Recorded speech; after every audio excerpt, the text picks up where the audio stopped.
There we go. Welcome to an IEI News Live. Thomas Dimitrovich here. So we are going to talk about some important stuff. And I want to hit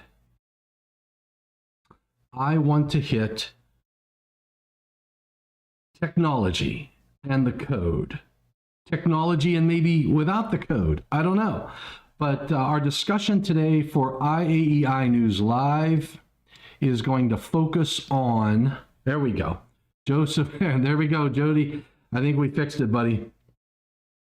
Hopefully you can hear me. I'm hoping I fixed that. Anyway, we're going to talk about technology. We're going to talk about the National Electrical Code. We'll take a look at 2023 and maybe earlier. I'm going to go by topics. We're going to be looking at some slides out of the IEI slide deck for code changes and all that jazz. So let's talk technology and the code, and let's all start now.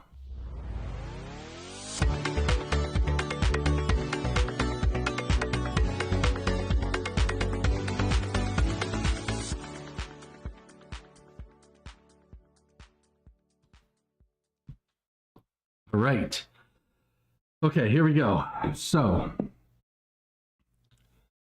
when you think about technology, and the reason this popped in my head is because I was just with Jody Wages. So Jody and I and Felix, welcome to the program. Jody and I and Tim McClochie. It's just a little flaming. I don't know what you mean by that, Jody. I can fix things for Rhode Island. What do you mean by that? Am I, is there an issue? Please let me know, Jody. So we were just down in, where were we? What state were we in? I can't remember. Oh, we were in Chicago. We were in Chicago, Illinois. Geez, oh man. We were in Chicago and we had we did a 8-hour presentation on code changes. We did 2023 code changes, and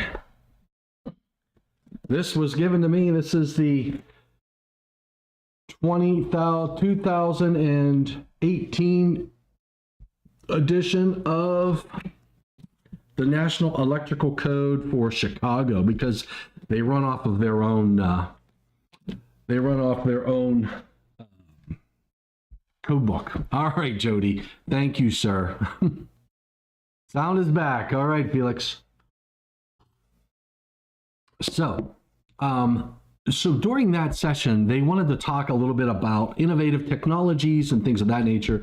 And we started looking at some of the code changes regarding the new technologies. So we went to 690 to begin with. Hey, Nihad El Sharif, good to see you again, buddy. Actually, let's take a look first at electric vehicles. I don't know where this is going to go. I knew it would go to the wrong,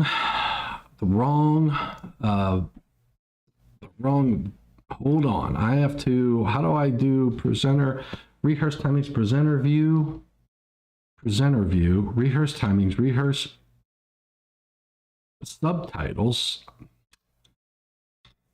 format. Can't remember how I did this.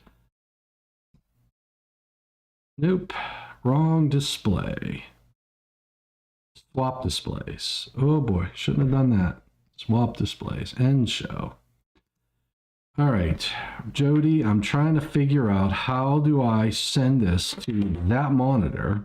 Tile window, not tile windows. Slideshow, play from start, current state, rehearse, presenter view, rehearse timings, setup show. There we go. That's where I need to go. And I got to send this to monitor. Looks like monitor 3 is it. And we go there. There she blows, Cupcake Island. And now, beautiful. Okay.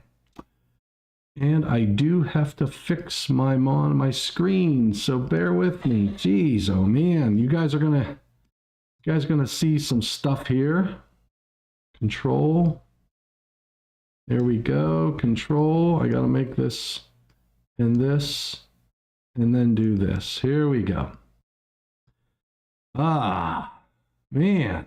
Should have had that set up beforehand. Mr. Hopkin in the house. All right. So let's take a look at 2023 code book. Get your code books out. This is what it's all about. We're going to talk 2023 code. Get your reading glasses out if you need them. We're going to first take a look at 625. So new technology, right? So the challenge that we are all facing is to, hey, Fred B in the house. Felix is back. All right. So the challenge that we have is when we have new technologies on the market, we need installation requirements. We need to know what are the installation requirements for these technologies? Electric vehicles, electric vehicle chargers. I would say maybe 30 years ago, you didn't think about electric vehicle chargers as much as you do today. You may have thought about it, but I know back in the 1800s, they thought about it too, whenever the first battery-powered vehicles were out, but then we didn't see much, right? But now, that's the topic of discussion. So, let's take a look at 625. So, in 625.6, some of the changes. Electric vehicles. So we have a listing requirement. Electric vehicle power transfer system equipment for the purposes of charging, power export, or bidirectional current flow shall be listed. So during the 2023 code cycle, bidirectional became the topic of discussion. Why is that? Because we've got more and more technology in the marketplace that instead of the structure powering the vehicle, someone came up with the idea of what about if the vehicle could power the infrastructure of the structure? So what role does the electric vehicle play in this footprint or recipe of backup power? So if you think about, I know, in my opinion, I believe the original thought process was that the electric vehicle was going to be able to supply power to the grid. And in a perfect world, if you think about why would a utility want this extra power out there, if you think about peakers, right? So if you get to a point in the power distribution system where the demand is more than what your general production is, then a utility may elect to turn peakers on. What were they, or what are they? A peaker is a technology like say a gas turbine, right? Or it could be, it doesn't have to be natural gas. It could be diesel. It could be whatever. It's a generator that turns on when they need it to get them through a period of time when there is high peak demand. And that helps you don't want the plants up, all of your power plants ready to produce power on a daily basis when you only need it for a small window of time. So the thought process was back in the day was, okay, so can we take all of this resource, if we have all of these energy, all of these electric vehicles, and if you think about what an electric vehicle is, I'm sure the EV market hates me when I say this, but it's a battery on wheels. I mean, you think about it. They took a vehicle, and they said, hey, let's take this battery mobile and we'll wrap some tires around it and put a frame around it, and boom, we've got an electric vehicle. And oh, by the way, it's a battery. So not only do I have to charge that battery, but I could also tap that battery when I need power. So this whole concept of bidirectional power flow was something that was a point of discussion in 625 during the 2023 code cycle. And you're going to see some changes in some of these, in some of the requirements in the book around the vehicle supplying power to the structure. So you also had wireless power transfer. So if I look at, let's take a look. So you had .6, right? Then you have charging power export or bidirectional current flow. It's required to be listed. You've got all of these charging stations across the country that you know are giving you that connection to a mobile battery. Okay. You also have the wireless power transfer. So we see two terminologies being used: EVSE for electric vehicle supply equipment, and then WPTE, wireless power transfer equipment. We got the reverse or bidirectional current flow in 625.6. And let's take a look. In 625.44, let's take a look at what did 625.44 do. Now, 625 is not a big article, but it's an important one. It's an important one. 625.44 is equipment connection. EVSE and wireless power transfer equipment shall be connected to the premises wiring system in accordance with one of the methods in A through C. And this is when we recognize the 60 amps. So in A, portable equipment, a non-locking two-pole.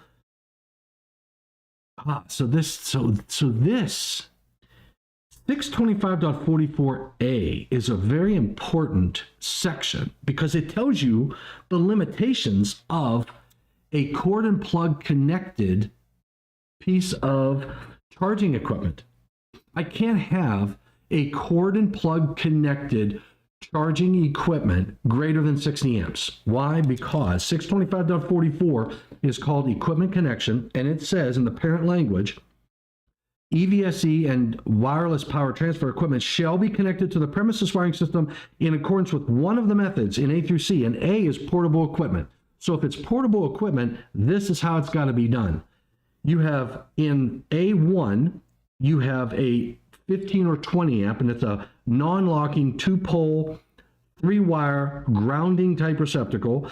In 2, you have a non-locking two-pole, three-wire grounding type receptacle outlet rated 250 volts, single phase 15 or 20. So 1 and 2 deal with a 120 volt or 250 volt non-locking receptacle up to 20 amps. Number 3 is a non-locking two-pole, three-wire or three-pole, four-wire grounding type receptacle rated 250 volts, single phase, 30 or 50, and then it says 125/250, single phase, 30, 50, or 60. All right, so, and then that's the item that was new, and it recognized that now you can have a portable charging equipment up to 60 amps. You got that, Fred? So then you got non-locking two-pole, three-wire grounding type receptacle outlet rated 60 volts, maximum 15 to 20. So what they added in 625.44A is your 60 amp capability. I can't have a cord and plug connected EV charger that is greater than 60 amps. That was a point of discussion in the 2026 code cycle in the first draft meetings, and the point was made at the panel. The other thing, we have fixed in place as opposed to fastened in place in C, 625.44 Charlie. Fixed in place versus fastened in place. So that's it. So you have your fastened in place. Oh, wait a second. So I have A is portable equipment, B is fastened in place equipment, and it says equipment that is fastened in place shall be connected to the premises wiring system by one of the following methods. So it has to be fastened in place. And then this one lets you go to up to 60 amps as well. So you can have portable or fastened in place. And then you have fixed in place. All other EVSE and wire power transfer equipment shall be permanently wired and fixed in place to the supporting surface. So the only portable equipment, the largest portable equipment that you can have is up to 60 amps. I think it's kind of cool. All right. Disconnecting means, let's take a look at 625.43. If for EVSE and wire power transfer equipment rating more than 60 amps, which we know if it's rated more than 60 amps, it's not going to be fastened in place or portable. It is going to be fixed in place. So if you have more than 60 amps or more than 150 volts to ground, so more than 150 volts to ground, all right, more than 150 volts to ground, that still is going to be fixed in place. Fixed. The disconnecting means shall be provided and installed in a readily accessible location. Now it says, if the disconnecting means is installed remote from the equipment, a plaque has to be installed on the equipment denoting the location of the disconnecting means. So we need a disconnect for when we have this larger than 60 amps or greater than 150 volts to ground. So that's your disconnecting means. There's some slight changes there in the 2023. Let's look at rating 625.42. The EVSE shall have sufficient rating to supply the load served. Electric vehicle charging loads shall be considered to be continuous loads for the purpose of this article. Ooh, that's interesting. It says in 625.42, Willie Snyder in the house. Willie, take a look at this. 625.42, parent text. Fred B, so the 80 amp Tesla or Ford Lightning has to be hardwired. Absolutely, Fred. But the rating says electric vehicle charging loads shall be considered to be continuous loads for the purpose of this article. So what about 220? What about 220? Does that mean that I don't make an electric vehicle charging equipment to be considered as a continuous load in 220? I'm not sure why. Get my green highlighter, and I'm going to highlight this one because I got to look that one up for the purpose of this article. And it says service and feeder shall be sized in accordance with the product ratings unless the overall rating of the installation can be limited through controls. So this is when we introduce energy management systems. Oh boy. So energy management systems is another emerging technology. And I would say it's not an emerging technology, Tom. Back when I started with my company in 1996, we were doing energy management systems. And I didn't come in on the ground floor of energy management. We've been doing energy management systems probably since electricity was born, and we realized that there's a limit to what you can provide or what you can put on a circuit. So energy management's not new, but how we're using an energy management system is relatively new. And the reason I say relatively new is because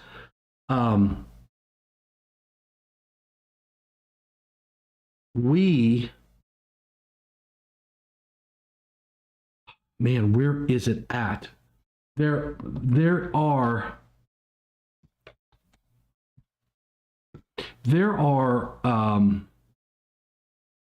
yes, Fred, that's what I'm thinking. Energy management on a generator. So and it's a regular basis, right? So what are we doing in Article 702, right? We do this in 702. We have 702. You've got the cutest little 702. So 702, in 702, bam, bam. Like there's 701. Here we go. 702, we have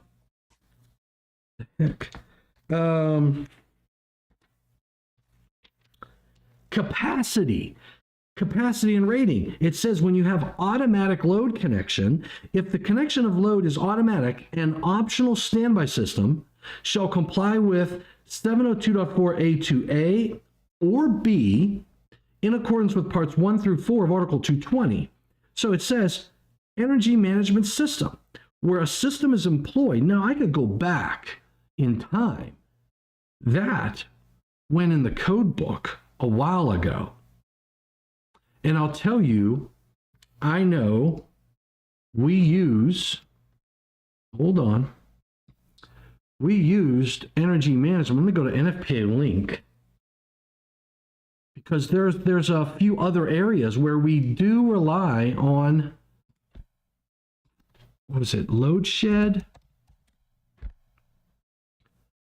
750. They can't do that. 700.4, 702, 750, 701, 517.31. Let's take a look at that. 517.31. Goody. Let me do this again. You know, for the NFPA link makers out there,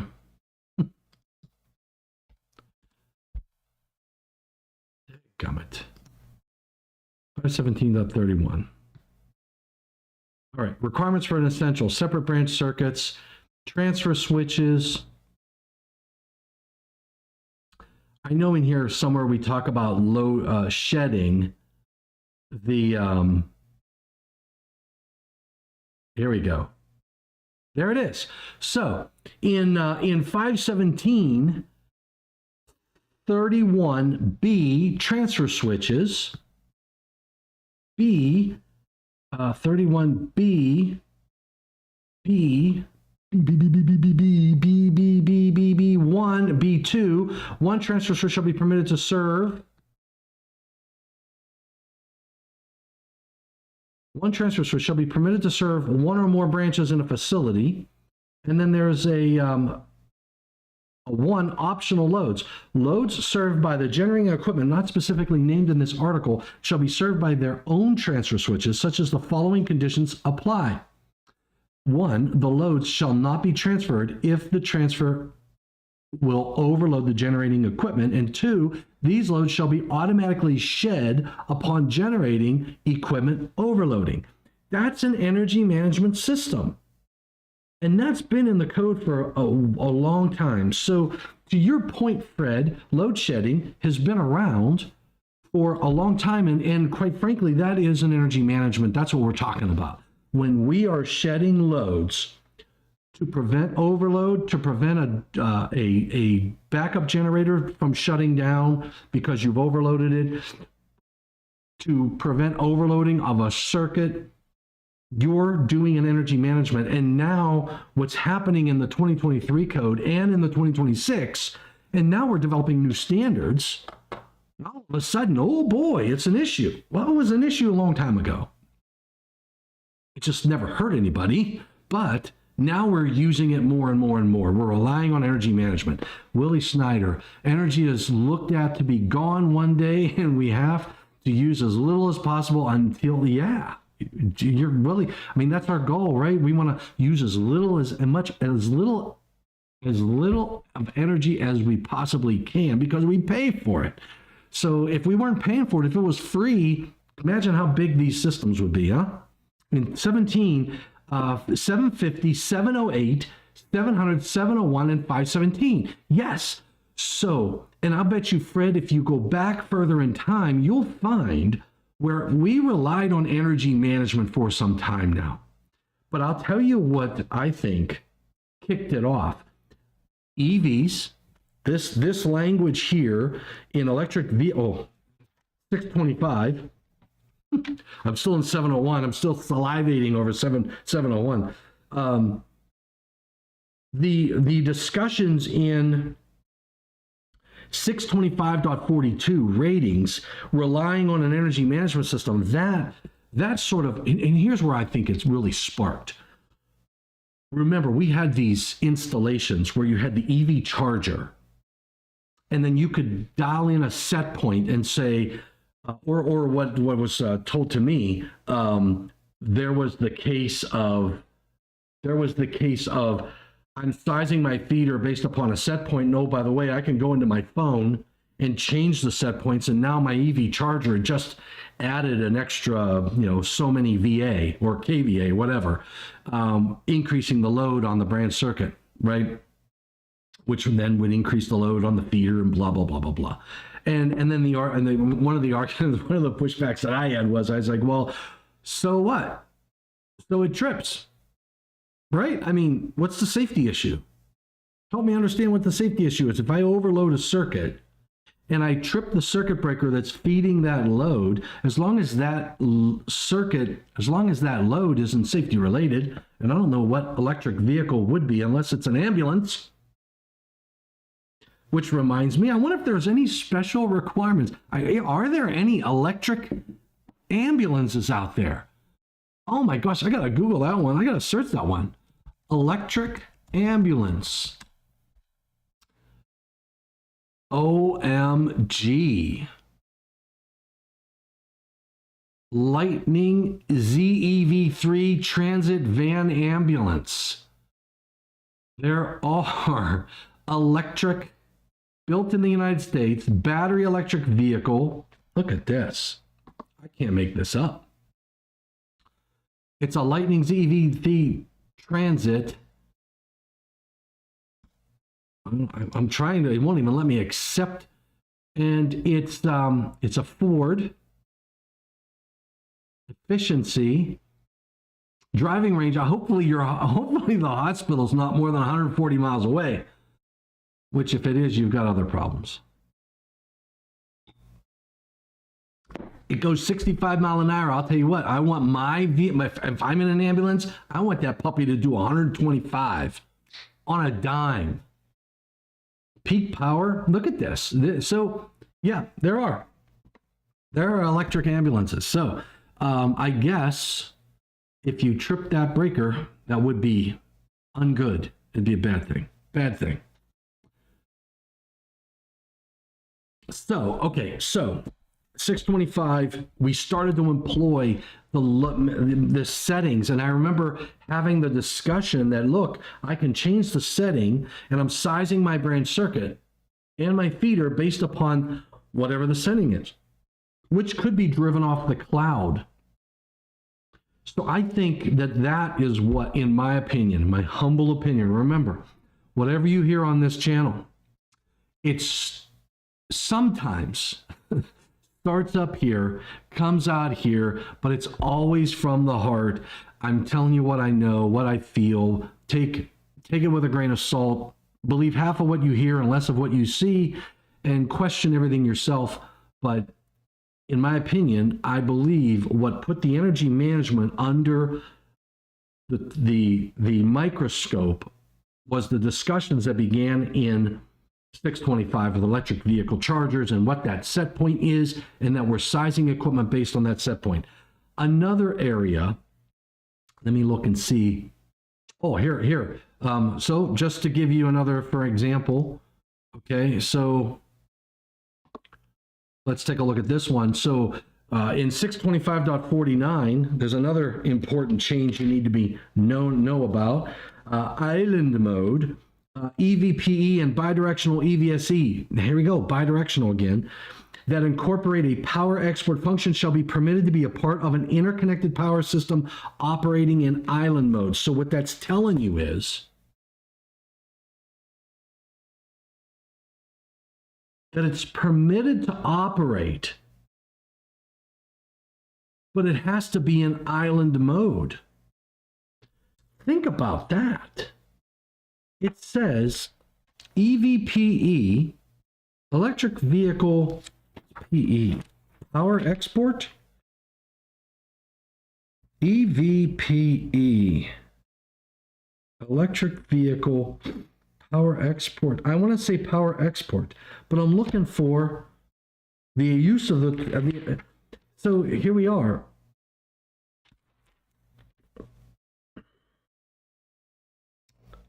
I'm looking for where they use that term because I want to make sure I'm saying it correctly, but I'm not finding EVPE acronym used.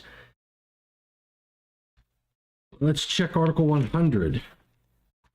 Let's check Article 100. Under the E's, electric, because it's electric. EVPE, electric vehicle, electric, electrical, electric vehicle connector. There it is. Electric vehicle power export equipment.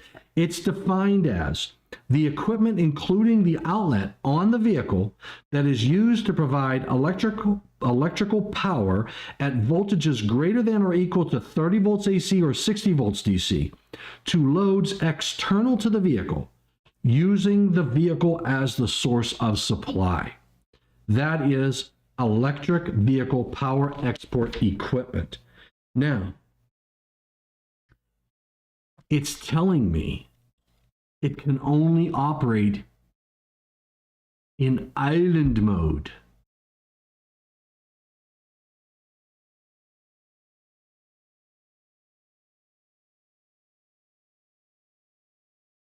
Think about that.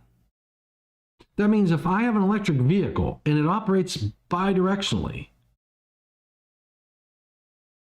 I can't power the grid. Is that what it says? Is that what it says to you? It says EVPE and bidirectional EVSE that incorporate a power export function shall be permitted to be a part of an interconnected power system operating in island mode. And where do we go for interconnected power systems? Is in 705? 705. I knew there was a 5 in there. So let's see if there's anything in here that talks about electric, because it's electric. I need to play that song. It's electric. Boogie Woogie. There's the 705.13 energy management system. So that's you know what? I got to talk to Joe Bablow about that, because it seems to me, based on 625, that if I have a power export function on my electric vehicle, I can't power the grid. I can't be an interconnected system connected on the line side of the service disconnecting means, because it says it's permitted to be a part of an interconnected power system operating in island mode. And what is island mode? Let's look up, is there a definition for island mode? Island mode, there is a definition for island mode. The operating mode for power production equipment or microgrids that allows energy to be supplied to loads that are disconnected from an electric power production and distribution network or other primary power source. So, combine that definition with what's in 625.49, and I cannot have an electric vehicle that has electric power export capabilities power the grid. Whew. Do you guys agree with that? That's the way I'm reading it. And here's my thought process of this. The way I understood it, this, I know there was a desire to take like a bunch of buses, like say you have school buses. Is there an electric school bus? Let's do this. I'm going to look up electric. You know, now I remember why I have these. I'm going to put that one there. I'm going to put this one here. And I've got my definition of island mode there. All right, so let's look up an electric bus. Electric bus.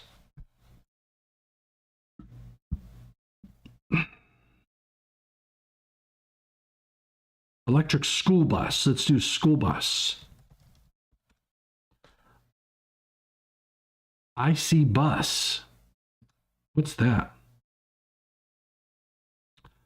I spy IC bus. Look at this. All right. So I'm on the web page. Here's the school bus. It's electric powered school bus. I'm going to hit confirm. Okay, so look at that.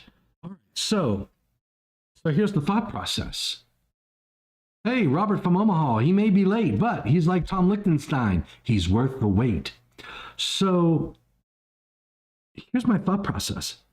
If the code says that EVSEs and EVPEs that have a power export function are permitted to be an interconnected system, but only in island mode, that means I can't connect to the utility.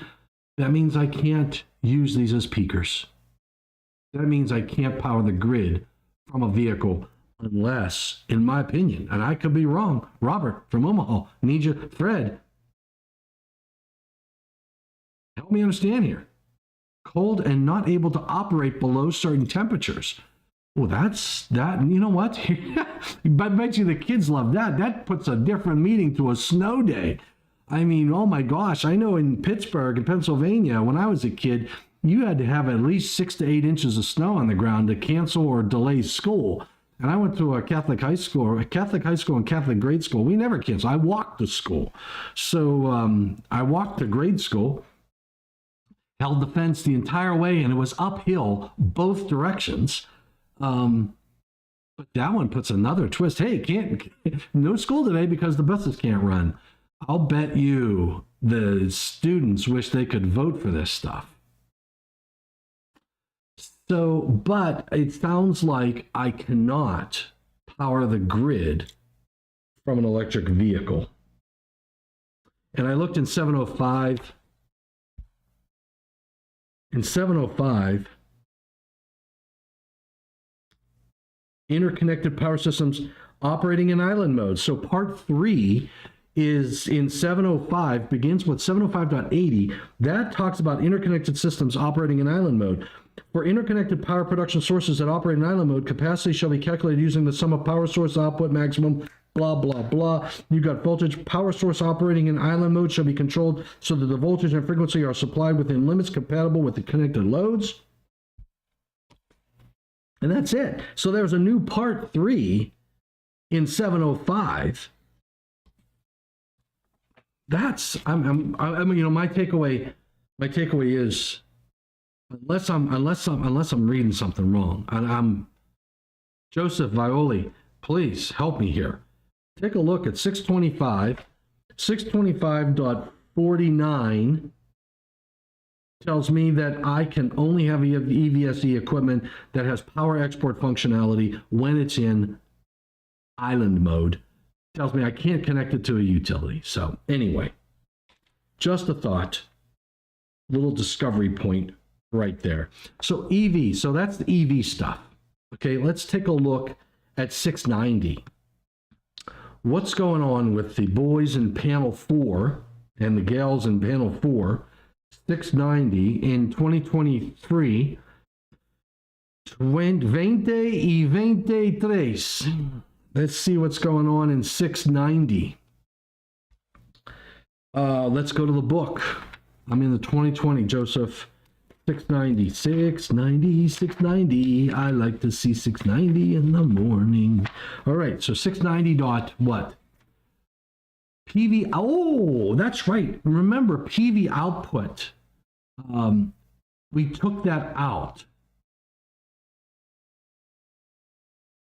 And we say, in fact, we changed the diagram in 690, 690.1, informational note number 2, or no, informational note number 1, which is the figure. We have a PV source circuit. We have PV string circuits.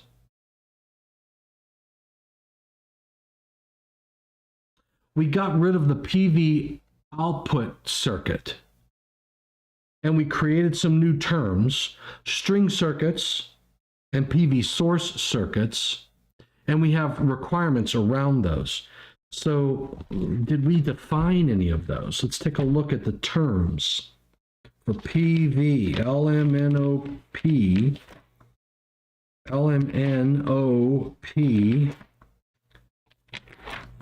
PV, it's simple and free. A PV DC we have a PV-DC circuit, any DC conductor in PV source circuits, PV string circuits, and PV DC to DC converter circuits.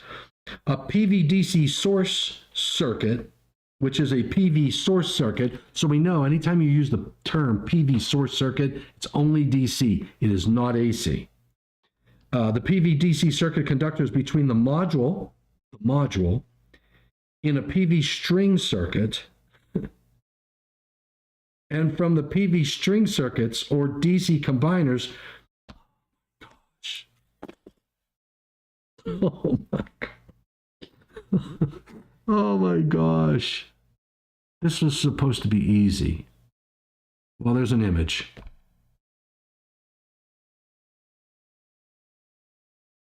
Oh, Willie Snyder, if the utility is down, would it be considered to be off grid?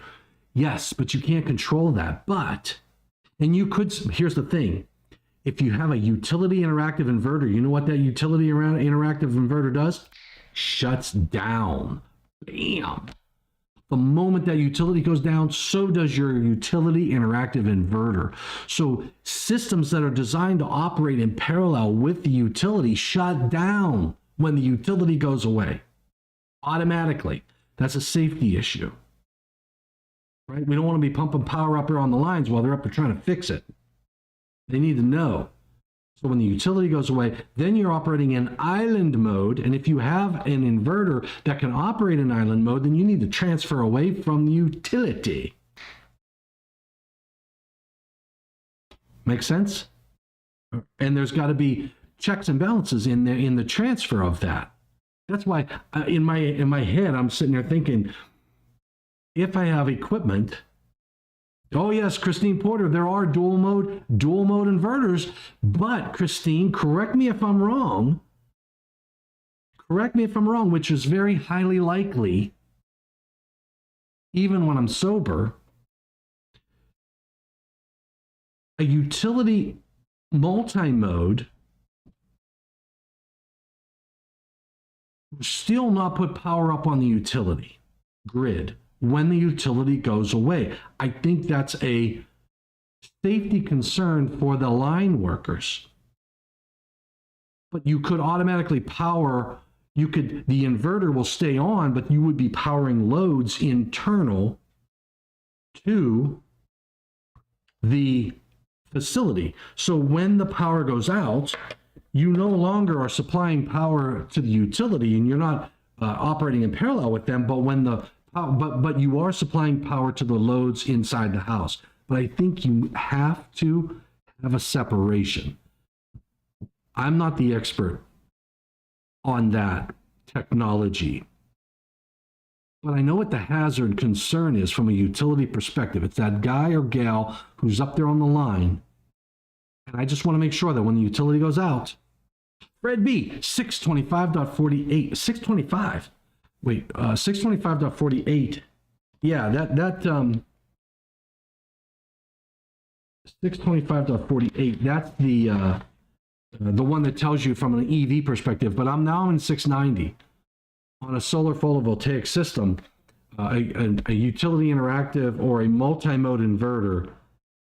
Still, you have that concern of powering the grid when it goes down. That's something to explore, Christine. Ms. Porter. Multi-mode inverter, right, Robert? All right, so we changed some of the terminology in around photovoltaics. Got the string circuits, and honestly, I'm reading these definitions. I'm sorry. I'm not, it's not clear. When you start reading and it says the string circuit, the PV source circuit conductors of one or more series connected PV modules. So what I believe to be true in this image, I don't know how to do this. I'm going to try to do a red pen So this here, and this here, based on the definition, those are the PV source circuit conductors of one or more series connected. How can you have a one series connected PV module? If you only have one PV module, there's no series about it. It has to be more than one. I think we need to change the definition. I'm just going to mark this. One or more. That word one doesn't make sense. How can you have a series connected, a single PV module connected in series? You need more than one. Anyway, so that tells me that those conductors that I just highlighted or circled are your PV DC circuit string circuits. So it's a PV string circuit. The PV source circuit is, it says the PV DC circuit conductors between modules in a PV string circuit. So I love this stuff. Christine, I'm going to highlight in green now. So this and this and this and this, those 1, 2, 3, 4 conductors are all PV source circuits, because it says the PV DC circuit conductors between modules. There's modules, and those are conductors between modules, which are also PV DC PV string circuits, because it says the string circuit is the PV source circuit conductors of one or more series connected PV modules. So from PV string circuits or DC combiners to DC combiners, electronic power converters or DC PV. So they defined the same conductor twice. Am I reading something wrong? That's what it says.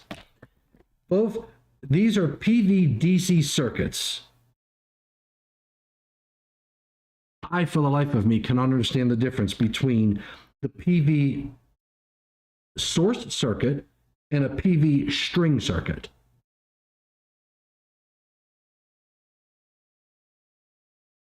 I guess the string circuits are the ones I highlighted in red. Those are in between the modules, but all of these conductors are PV source circuits. Now the question is, how do they use the terms back in 690? I don't know. We'd have to take a look at that one. But as you can tell, terminology is changing, but I don't know that we're going to do anything different than what we've got already. But the major terminology that did change was how we treat the conductor that goes to the line side of the service disconnecting means. That's no longer a PV output circuit or a source circuit. All right, Christine, stop sign with one module versus the PV panels up on her roof. I have strings. The stop sign does not have strings. That's right. That's right, Christine. It's just a DC source. Period. So in my humble opinion, the PV DC, the PV string circuit is when you have more than one series connected PV modules, period. If you don't have more than one, if you only have one PV module going to that stop sign, it's a PV source circuit. That is it. You just have a DC source. So I think the definition needs some love. And I don't know. I could check Terra and see if they changed it. Do you want to? Do you feel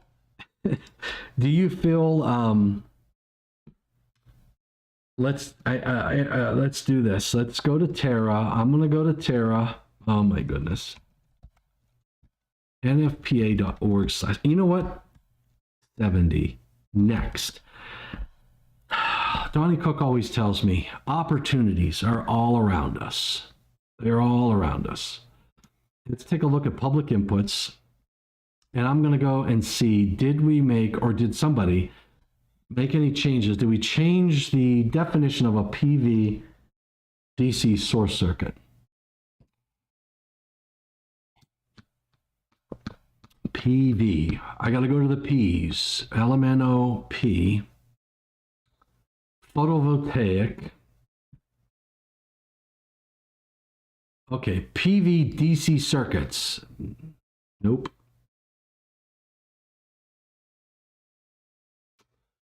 No, not even a public input. There's no changes to that in the 2026 code cycle. So, and I don't even know if there were public inputs made, because if there were no public inputs made, then it is what it is. Here's another image. Here's another image that's a part of the, yeah, so on the image, it shows the same thing. So look, it shows over there, it says a PV string circuit or a PV source circuit. We've defined the same conductor twice. Now, how do we in 690 use those terms? Let's look at overcurrent protection. I don't see anything in overcurrent protection.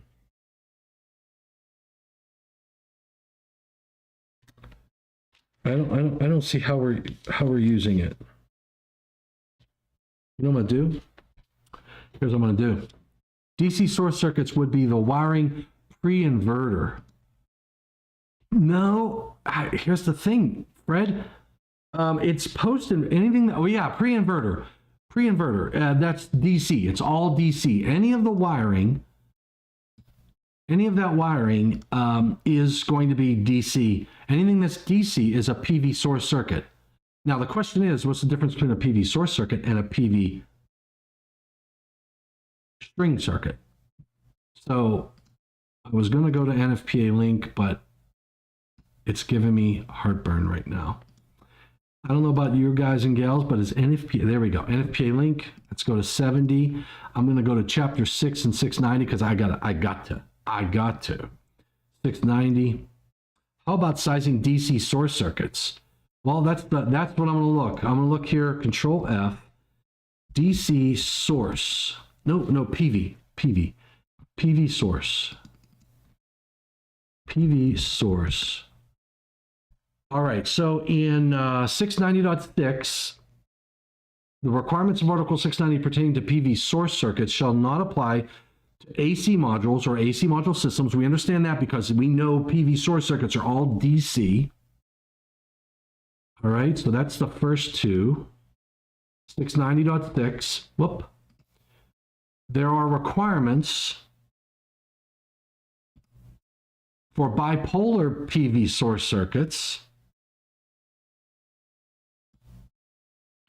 Overcurrent devices used in PV circuits shall be listed for the use in PV systems. Piece of cake. DC ground fault detector, GFDI, solidly grounded PV source circuits. All right, that's all. The PV source circuit shall be considered to comply with the requirements for charge control. This is in 690.72.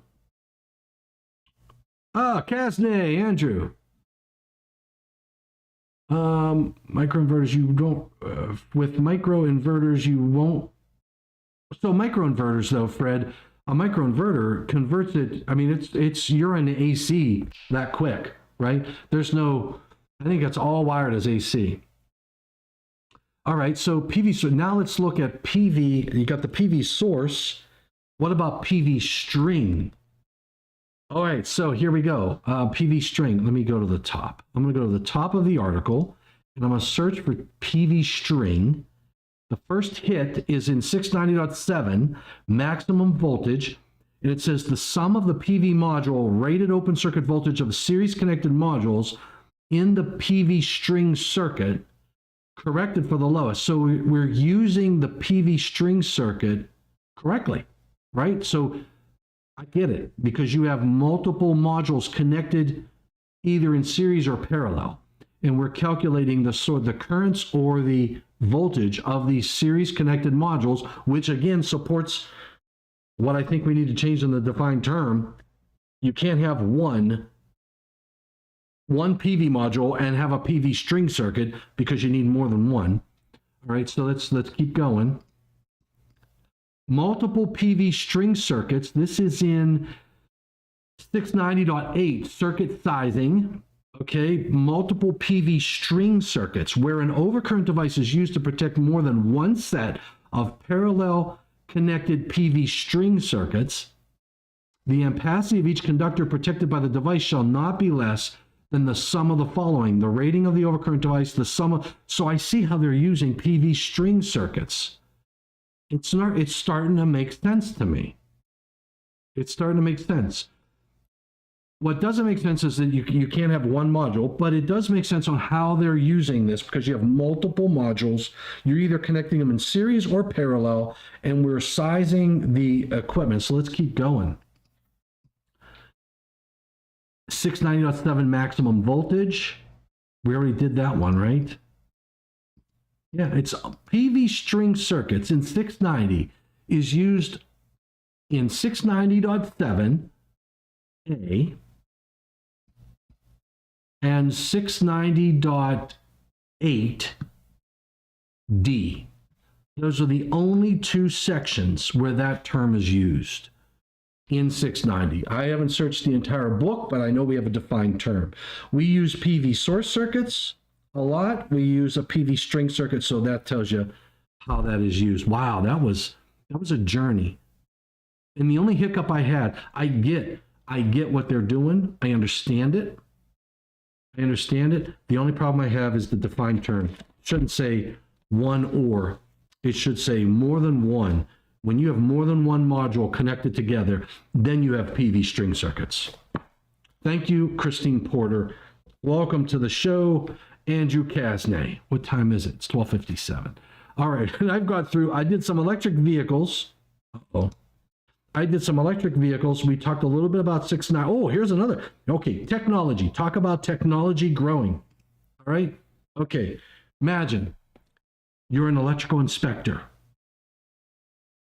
and you were told to go out to inspect a photovoltaic installation. You've inspected these all your life. You know PV systems every day of the week, twice on Sunday.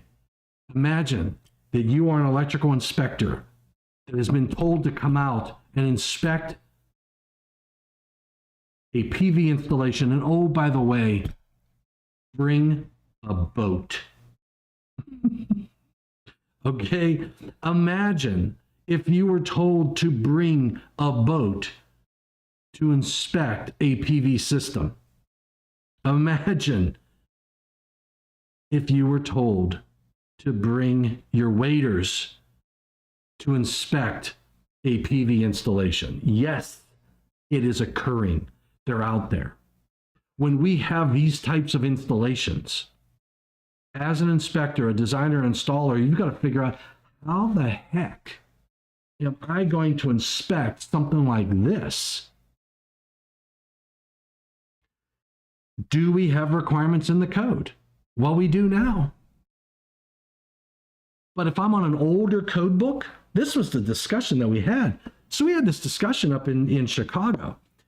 You know, in Illinois is like other states, where you'll have different municipalities adopt different editions of the code.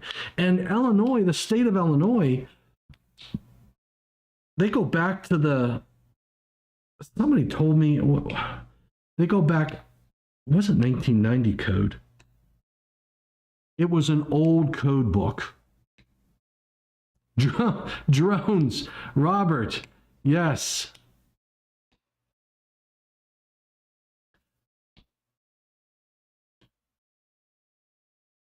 So the challenge is, when you have new technology, whether it be a vehicle that wants to power the house, whether it be a photovoltaic system that's floating in an ocean or in a lake, or the powering of an electric boat. All right. Somebody tells you they want to put an electric vehicle charger, but it's not a vehicle because it's a boat, and because of the way we define a vehicle in the National Electrical Code, a boat doesn't meet the definition, so none of the requirements in the code apply to electric boat charging. In fact, it doesn't apply to farm equipment, doesn't apply to the equipment that's out there at the airport, right? So how do we as an industry ensure that the installation is safe? And then how do we as an industry, when we are faced with a new technology, how do we be consistent? How do we hold one electrical contractor to the same set of rules as another electrical contractor on two different projects? Because if my rules change in between projects, then how do I explain to a contractor A, or it could have been the same contractor, and the contractor says, hey, you know what, I just did a PV system floating on water, and you were the inspector, you were the inspector, and you had me do X, Y, and Z, and now all of a sudden I do another project, and you want me to do LMNOP. Why did the rules just change? You know why the rules changed? Because you don't have this. You don't have requirements in this book. And it could be that you're on a completely different code book. You might be on the 2005 NEC or the 2002 NEC. And all this new technology just hit the streets. And the installer, the designer, and the inspector have to figure out the requirements when they're installing that technology. And they have to be consistent. And it could be that you go, oh boy, guess what I just learned? Because I'm not the specialist for a floating PV system or charging an electric boat. But I just learned something that, oh my gosh, I need to do X, Y, and Z and LMNOP for these boat charging applications because of these other hazards that I wasn't aware of the last 3 projects that I just approved. So we put lives at risk. Electricity takes lives every year. Electricity takes lives every day. And we just got to make sure that we're making our responsible decisions on installations. And code adoption is a critical piece of the puzzle. We need to make sure that we have code adoption. And we need consistency across the industry. We need qualified people out there. We need to make sure that our contractors are licensed, that we have professional development hours required for both engineers, contractors, electricians. That's all I have to say about that. All right, I'm 1:04. Jody wages. In apprenticeship school, I was told it was because the AHJ is God. Yes. Well, you know what? Here's the thing, Jody. We all work together. If there's anything that I've learned as a part of IAEI, the value that I had, I'll tell you what, the value to me as an electrical engineer, as a person working for my company, the value that the IAEI meetings brought to me and why it helped me excel in my career is because I was in a room where I had inspectors, contractors, utility people representing the utility, manufacturers, all arguing. In some cases, I remember Eastern section meeting, code breakfast, sitting there watching these guys argue with each other and getting up to the microphone, stating their opinion, waving the books, shaking their hands, sitting down, and the passion in that room, that's when my ears perked up because I'm like, wow, This is an energetic discussion. I learned so much in all of the years that and I'm still doing it. I'm still going, I still go to IEI meetings. I still present at IEI meetings. And as a presenter, I love when people get up to the microphone and say, I disagree with what you just said. I love the chats on this channel because it helps me grow as a professional in my industry and in my trade, my chosen profession. I want to be the best at whatever I can be, and I don't do that alone. You can't succeed in a vacuum. That's the key. Being an IEI member has brought me in front of many different perspectives that I would never have had. And then you know what I do? I bring that back to my company. When I sit in meetings, I raise my hand. What would an inspector say? What would the electrical contractor say? What would this provide value to electrical safety? Does it help? Do we have the code requirements? It's important. So we're all a part of the puzzle from a safety perspective, and together we can make a difference. My hour is done. We're going to call this the hour of power. Yes. Power of knowledge. So hopefully everybody is going to have a good rest of their day today. Thank you for showing up. We had Michael Hofkin in the house and Fred B., Robert from Omaha. We had Christine Porter. Christine Porter was online with us. I mean, Andrew Kasney. I mean, come on, these people are like industry. They bring so much to the table, and they're here virtually. Lou Petrucci and Fred B., Michael Hofkin.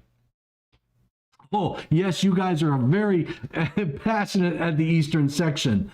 Who else do we have? Willie Snyder, Willie Snyder.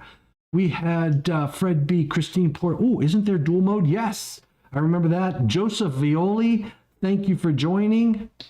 Who else is out there? Oh, man, Michael Hofkin. Smash that like button. Subscribe. Oh, this is cool stuff. Let me just tell you where we're at.